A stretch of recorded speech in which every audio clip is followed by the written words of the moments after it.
some of you have kind of picked up or know that we're vegetarian and mostly vegan. And we've been fortunate in the last few years because of the fact that there's been really great meat alternatives. Among those great meat alternatives, Beyond Burger and Impossible Meat have been definitely like the top. Beyond Meat and Is it? Impossible Foods.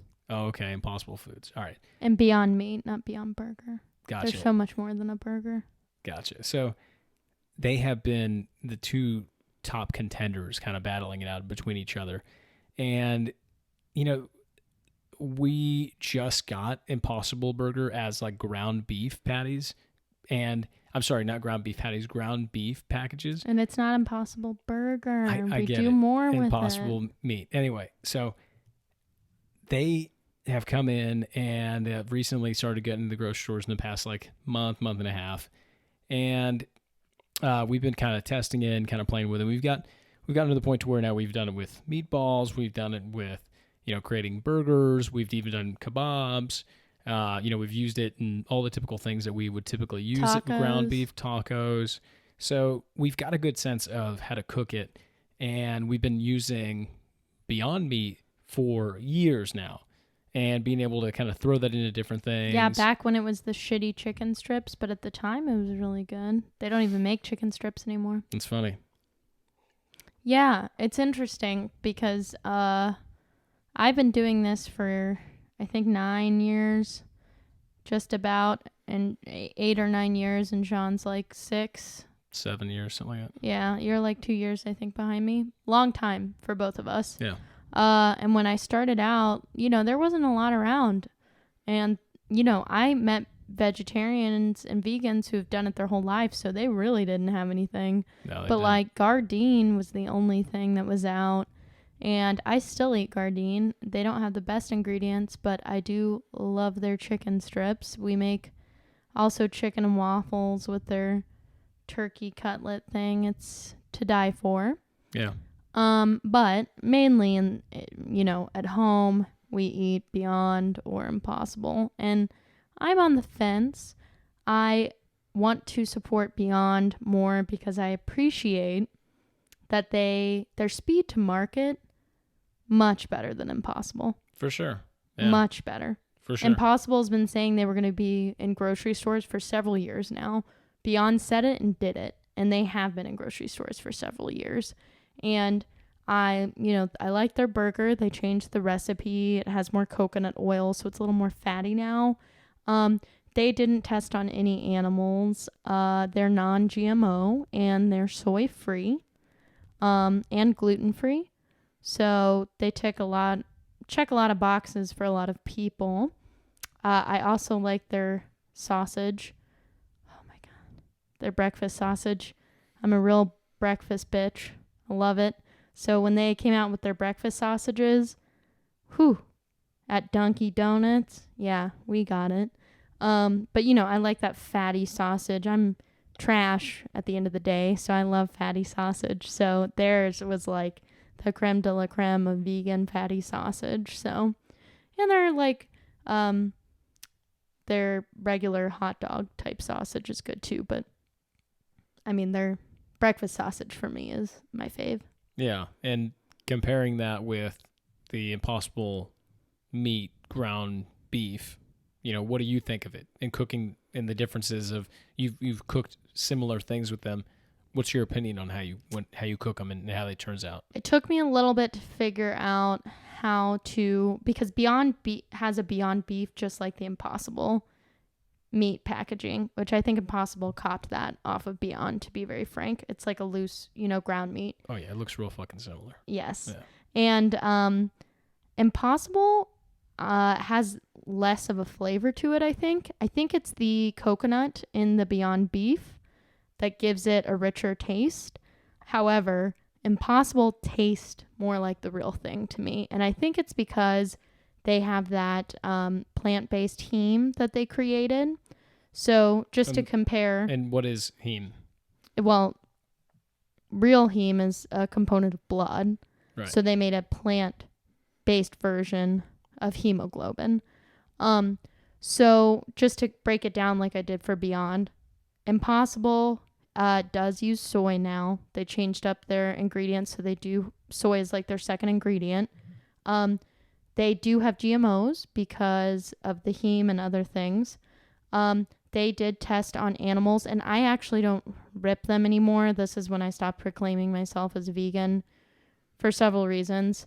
I don't actually use that label, just because I've separated myself a lot, I think, from being open-minded to people that are flexible or trying. And I've noticed like the vegan community has gotten quite strict on that stuff, and I get it. I understand. I don't like extreme anything.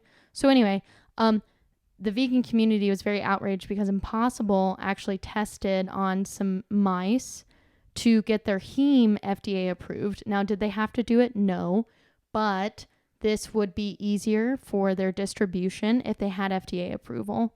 So I actually understand. The CEO wrote a letter. Obviously, it's not optimal. Obviously, it's not ideal, but I understand it was for the greater good. But a lot of vegan people won't eat it because of that. But cooking it, I had to salt it a lot. I don't have to salt Beyond, but I have to salt Impossible. Yeah. But man, the way that it cooks, I think it cooks a lot more like real ground beef. And it has just a meaty flavor to it that Beyond doesn't have. Yeah, I agree. It definitely, with a good amount of seasoning, the texture does feel more meaty, like you were saying. The texture, yeah.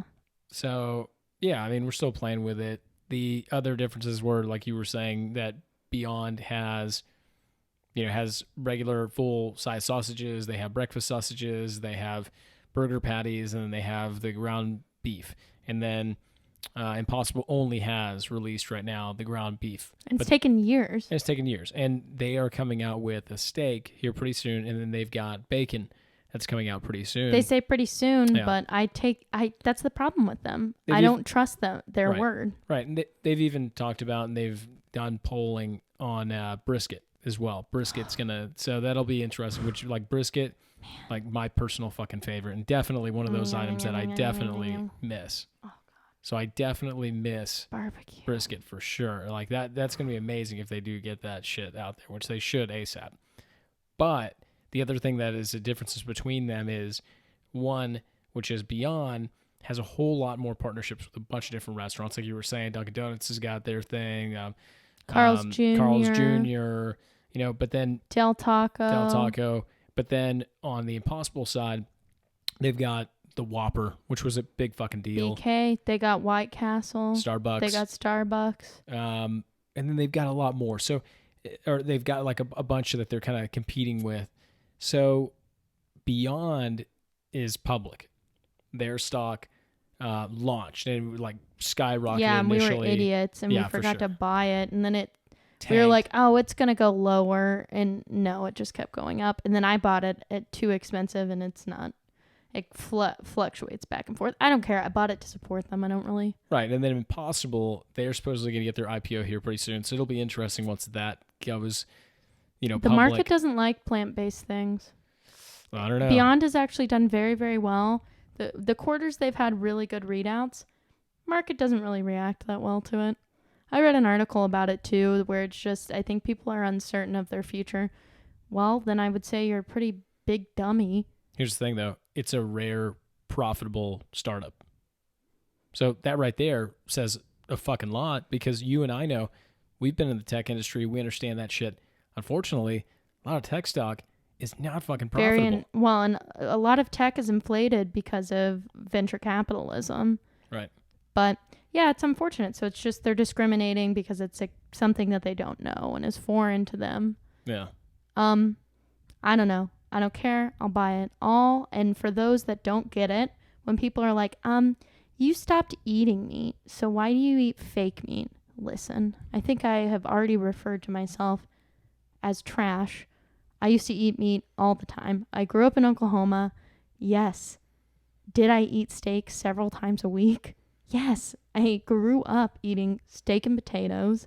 Or did I eat the fatty, fatty, fatty, fatty bacon. I literally would stand by the pan as a kid and a teenager, eat the bacon hot out of the skillet, and then everybody would complain because I would eat the bacon as it came out of the skillet, so everybody wouldn't get any fucking bacon. So you've been greedy your whole life.